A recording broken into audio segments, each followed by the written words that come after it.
Саламатсыздарбы урматтуу телекөрүүчүлөр, ата-энелер жана биздин сүйүктүү бүтүрүүчүлөр. Кыргыз тилинин практикалык грамматикасы боюнча жалпы республикалык тестирлөөдө берилүүчү суроо тапшырмаларга берилген түшүндүрмөлөрүбүздү улантмакчыбыз. Урматтуу телекөрүүчүлөр, бүгүн биз сиздер менен кыргыз тилинин лексикасы, морфологиясы жана синтаксиси боюнча берилүүчү суроо тапшырмалар жөнүндө сөз кылмакчыбыз. Лексика бул тилдеги бардык сөздөрдүн жыйындысы болуп эсептелет. Тест жыйнагынын лексика бөлүгүндө тапшырмалар окуучулардын кыргыз тилиндеги сөздөрдүн лексикалык маанисин, түз жана өтмө маанилерин, синоним, антоним жана амонимдерин аныктай билүү жөндөмүн текшерет. Кыргыз тилинде көп маанилүү сөздөр бар. Мисалы, курч сөзү. Бул сөз курч бычак жана курч мүнөз деген сөздөрдө кездешет. Ошондой эле көз сөзү дагы кыргыз тилиндеги көп маанилүү сөздөрдүн курамына кирет. Адамдын көзү, терезенин көзү жана башка ошол сыяктуу. Ошондой эле кыргыз тилинде айтылышы ар түрдүү, бирок мааниси жагынан бири-бирине жакын болгон сөздөр бар. Адатта булар синоним деп аталат. Кыргыз тилиндеги төмөнкүдөй синоним сөздөрдү кездештирүүгө болот. Мисалы, сулуу, татынакай, жакшынакай, мээнеткеч, эмгекчил, жоош, момун жана башка ушул сыяктуу сөздөр. Бирок бул синоним сөздөрдүн бардыгы эле кыргыз тилинде бири-бирин толук алмаштыра албайт. Мисалы, биз көп түшүм, мол түшүм, арбын түшүм деп айтабыз. Бул учурда көп, мол, арбын түшүм деген сөздөрдүн курамында кездешкен көп, мол, арбын сөздөрү бири-бирин толук алмаштыра алат. Ал эми биз мол балалуу, мол маанилүү, мол сүйлөбө деп колдонбойбуз. Демек, урматтуу телекөрүүчүлөр, синоним сөздөрдүн маанилик жактан туура колдонулушун билүү абдан зарыл болуп эсептелет.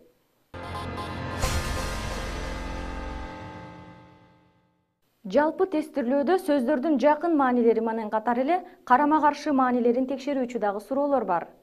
Тилдеги карама-каршы маанидеги сөздөр антонимдер деп аталат. Мисалы, алыс, жакын, аз, көп, ак, кара, ачуу, таттуу сыяктуу карама-каршы маанидеги сөздөр баарыбызга маалым. Мындай сөздөр адатта ойду так айтууга, кыска баяндоого, же аны курчутуу, ага кандайдыр бир көркөмдүк берүү максатында адабий чыгармаларда, публицистикада, оозеки кепте кеңири колдонулат. Андыктан кыргыз тилиндеги мындай сөздөрдүн маанисин, кептеги максатын түшүнө билүү, кепти ыгы менен колдонуу да өз кезегинде сабаттуулуктун белгиси болуп саналат. Ошону менен катар эле тилибизде айтылышы бирдей, мааниси ар башка сөздөр бар. Булар амонимдер деп аталат. Мисалы, кыргыз тилинде төмөнкүдөй амоним сөздөрдү кездештирүүгө болот. Кат — бул жазылган кат, кат — катып коюу, башкача айтканда этиш болуп келгендеги учуру. Ат — ысым жана ошондой эле этиштик маанидеги ат, ок атуу же болбосо жаныбар маанисиндеги ат. Ошондой эле жаш — көздүн жашы, жаш, жаш курак же болбосо адамдын курагы. Демек, жогоркуларды жыйынтыктап айта турган болсок, тесттеги кыргыз тилинин практикалык грамматикасы боюнча берилген суроолордун арасында кыргыз тилинин лексикасы боюнча, башкача айтканда антоним, синоним, амоним сөздөр боюнча, ошондой эле сөздөрдүн түз жана өтмө маанилери менен көп маанилери боюнча түзүлгөн суроолор кездешет. Азыр мына ушул суроолорго кененирээк токтолуп өтөлү. Сиздер көрүп турган бул тапшырмада төмөнкүдөй суроо берилген. Жогоруда берилген сүйлөмдөгү боштукту кайсы варианттагы сөз менен толуктасак, сүйлөмгө эске түшүрүү маанисин киргизген болобуз. Жана бул суроого жооп катары төмөнкүдөй варианттар берилген. Бул тапшырма ички сезимди билдирүүчү сөздөрдүн сүйлөмдө туура колдонулушун текшерет. Бул суроонун жооп варианттарында берилген А вариантындагы сөз жактырбаганды, Б вариантындагы сөз эске түшүрүүнү, В вариантындагы сөзү кейгенди, ал эми Г вариантындагы сөз кубанганды билдирет. Демек, бул суроонун туура жообу Б варианты болуп эсептелет. Айрыкча суроонун берилиш формасына да көңүлүңүздөрдү бургум келип турат. Суроодо мисал катары берилген сүйлөмдө боштук калтырылган. Мындай учурда төмөндө варианттардын ар бирин оюңуздарда бул боштукка жайгаштырып көрүп, туура деп эсептеген вариантты тегеректөө зарыл. Кийинки суроого көңүлүңүздөрдү буралы. Бул суроо тапшырмада кайсы катардагы сүйлөмдө асты сызылган сөз бала деген маанини берип турат деген суроо берилип, ага жооп варианттары катары төмөнкү варианттар берилген. Алгач суроону кунт коюп окуп чыгабыз. Жооптордогу баш сөзүнүн сүйлөмдөгү маанилерин аныктайбыз.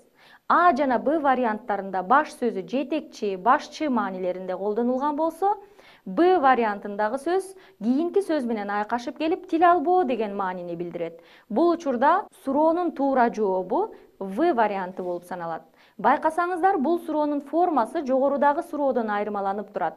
Бул жерде сүйлөм берилбестен маанисин табыш керек болгон сөз жантайыңкы түрдө, башкача айтканда курсив түрүндө гана белгиленген. Тест берүүчү мына ушул өзгөчөлөнүп белгиленген сөздүн маанисин туура табышы зарыл. Кийинки суроого көңүлүңүздөрдү буралы. Бул суроо тапшырмада кайсы катардагы сүйлөмдө асты сызылган сөз өзүнүн алгачкы маанисинде колдонулду деп суралат. Жана ага варианттар катары төмөнкү сүйлөмдөр сунушталат. Кыргыз тилинде өтмө мааниде колдонулган көп сөздөр бар. Бирок аларды тилде туура колдонуу анча деле татаал эмес. Болгону сөздөрдүн мазмунуна кылдаттык менен көңүл буруу зарыл. Бул суроого туура жооп берүү үчүн вариант катары берилген сүйлөмдөрдө белгиленген сөздөрдүн маанилерин так билишибиз зарыл. Бул учурда А вариантындагы көк сөзү асман маанисинде колдонулса, Б вариантындагы сөз жаш, тажрыйбалуу эмес деген мааниде колдонулган. Ал эми Г вариантындагы сөз айтканынан кайтпаган деген мааниде колдонулду. Демек, суроонун туура жообу В варианты болуп эсептелет. Себеби асканын түсүн билдирип, өзүнүн түстү билдирүүчү алгачкы маанисинде колдонулду. Урматтуу телекөрүүчүлөр, кыргыз тилинин лексикасы боюнча берилген суроо тапшырмалардын арасында кыргыз тилиндеги фразеологизмдер боюнча дагы суроо тапшырмалар кездешет. Азыр ошол фразеологизмдер боюнча берилген суроо тапшырмалар боюнча кыскача түшүнүк берип өтөлү. Кыргыз тилинде бир катар фразеологизмдер кездешет. Мисалы, баш көтөрүү, оорудан айыгуу, оңолуу маанисин билдирсе, ошондой эле баш көтөрүү, каршы чыгуу, баш ийбөө маанисинде да колдонулат. Моюн сунуу, туруктуу сөзгө каршы жеңилүү, баш ийүү маанисинде колдонулат. Суу жүрөк, коркок, жүрөгү жок маанисинде колдонулат. Кыргыз тилиндеги фразеологизмдер боюнча берилген суроо тапшырмалардын туура жоопторун оңой таба билүү үчүн кыргыз тилиндеги мына ушундай фразеологизмдер боюнча берилүүчү суроо тапшырмалардын жообун туура табуу максатында мындай туруктуу сөз айкаштары боюнча маалыматыңыздар болушу керек. Ал эми азыр келиңиздер, мына ушундай фразеологизмдер боюнча түзүлгөн суроо тапшырмаларга көңүл буралы. Мисалы, өзүңүздөр көрүп турган бул суроо тапшырмада чычканга кебек алдырбаган адам деп андан кийин боштук калтырылган. Бул боштукка сиздер төмөндө берилген 4 варианттын бирөөнү коюшуңуздар зарыл. Чычканга кебек алдырбаган адам, өтө сараң адам, өтө митаам адам, өтө сак адам жана өтө амалкөй адам. Булардын кайсылары туура? Адатта кыргыз тилинде өтө сараң адамды образдуу, таасирдүү түрдө сүрөттөө максатында чычканга кебек алдырбаган адам деген фразеологизм колдонулат. Андыктан бул тапшырманын туура жообу А варианты болуп эсептелет. Туура жообун эне тилинде сөз байлыгы кенен, адабий чыгармаларды көп окуган, дүйнө таанымы кеңири балдар оңой эле таба алышат. Кийинки тапшырмага көңүлүңүздөрдү бурсак, кийинки тапшырмада бир үлгү катары сүйлөм берилип, ага карата сүйлөмдөгү бош орунду кайсы варианттагы сөз менен толуктасак мааниси туура болот деген суроо берилген. Суроонун ачкычы айтканынан кайтпаган деген сөз айкашында жатат. Мына ошону туура болжой билүү шарт.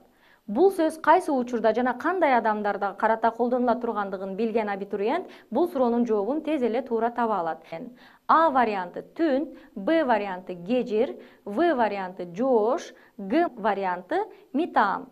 Суроонун ачкычы айтканынан кайтпаган деген сөз айкашында жатат. Мына ошону туура болжой билүү шарт.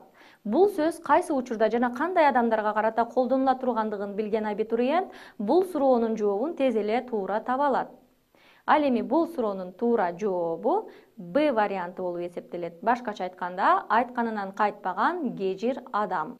Урматтуу абитуриенттер, ал эми азыр кыргыз тилинин практикалык курсу боюнча тесттеги кыргыз тилинин морфология жана синтаксиси боюнча берилген суроо тапшырмалар жөнүндө түшүндүрмөлөрдү берип өтөлү. Морфология өзүңүздөр билгендей, бул сөздүн өзгөрүшү жана жасалыш жолдору, сөз түркүмдөрү жөнүндөгү илим болуп саналат. Морфология боюнча суроо тапшырмалар сөз жасоо жолу, сөз жасоочу мүчөлөрдүн маанилерин так ажыратып, сөздөрдү туура жасай билүү жөндөмүн текшерүүгө багытталат. Эгер сиздер сөз түркүмдөрүнүн грамматикалык өзгөчөлүктөрүн, категорияларын жакшы билсеңиздер, бул түрдөгү тапшырмалардын туура жоопторун оңой эле таба аласыздар. Келиңиздер, ал эми азыр морфология жана синтаксис боюнча берилген суроо тапшырмалар жөнүндө кененирээк сөз кылалы. Бул тапшырма эсептик санатоочтордун ар түрдүү мааниде колдонулушун текшерет. Бул тапшырмада бир деген сөз төмөндөгү сүйлөмдөрдүн кайсынысында күчөтмө маанини туюнтат деген суроо берилген жана ага жооп катары төмөнкү варианттар берилген. Суроонун туура жообу А варианты болуп эсептелет. Бул варианттагы белгиленген бир сөзү өзүнөн кийинки сөзгө күчөтүү маанисин берип, аны өзгөчө белгилеп көрсөтүп турат. Ал эми Б вариантындагы бир сөзү затты ачык эмес, жалпы жонунан болжолдуу гана түрдө көрсөтүп турат. В вариантындагы сөз кыймыл-аракеттин санын билдирип турса, Г вариантында кыймыл-аракеттин кимге, каяка багытталганын бөлүп, ажыратып, ирети менен көрсөтүп турат. Демек, дагы бир жолу кайталап өтсөк, бул суроонун туура варианты А варианты. Кийинки тапшырмага өтөлү. Бул тапшырмада кайсы варианттагы сөз ойдун ыраттуулугун билдирүүдө колдонулат деген суроо берилип, ага жооп катары төмөндөгүдөй сөздөр берилген. А варианты демек, Б варианты балким, В варианты менимче, Г варианты ушундан улам. Бул суроо тапшырма модалдык сөздөр боюнча жөн билгини текшерүүгө багытталат.